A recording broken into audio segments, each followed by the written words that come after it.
جب نیپولین ہل نے کامیابی کے موضوع پر لکھنا شروع کیا تو اینڈریو کارنیگی نے کامیابی کے 10 اصول بتائے جسے نیپولین ہل نے کتاب دی سائنس آف سکسیس میں پیش کیا۔ ان اصولوں کا خلاصہ ہم آپ کے لیے پیش کر رہے ہیں۔ سب سے پہلے کہ اپنا مقصد متعین کریں، ایک عملی منصوبہ بنائیں اور فوری طور پر اس سمت میں کام کرنا شروع کر دیں۔ ایک ماہرانہ اتحاد تشکیل دیں۔ ہل کہتے ہیں کہ ایسے افراد کے ساتھ رابطہ کریں اور کام کریں جس کے پاس وہ سب کچھ ہے جو آپ کے پاس نہیں ہے۔ ستاروں سے آگے ہل لکھتے ہیں کہ آپ جو کرنا چاہتے ہیں ہمیشہ اس سے زیادہ کریں۔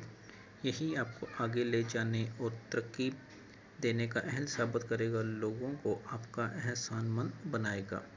نمبر 4 پہ بتاتے ہیں کہ عملی یقین کی مشق، خود اور اپنے مقصد پر اتنا زیادہ یقین کریں کہ آپ مکمل اعتماد کے ساتھ کام کر سکیں۔ نمبر 5 ذاتی مقصد بغیر بتائے وہ کریں جو آپ کرنا چاہتے ہیں۔ اپنے تحلیل کو محنیز کریں، جو کام آپ پہلے کر چکے ہیں اس سے آگے کی ہمت کریں۔ جوش و جذبے کی صحیح ایک مثبت رویہ آپ کو کامیابی کے لیے تیار کرتا ہے اور دوسروں کی نظر میں آپ کو عزت بھی دیتا ہے۔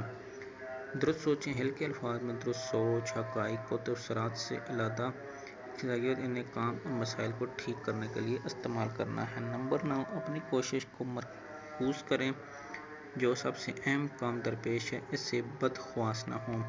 نمبر 10 اور آخری مصیبت سے منافع، ہل لکھتے ہیں کہ یاد رکھیں ہر ناکامی کے لیے ایک یکساں فائدہ بھی ہوتا ہے۔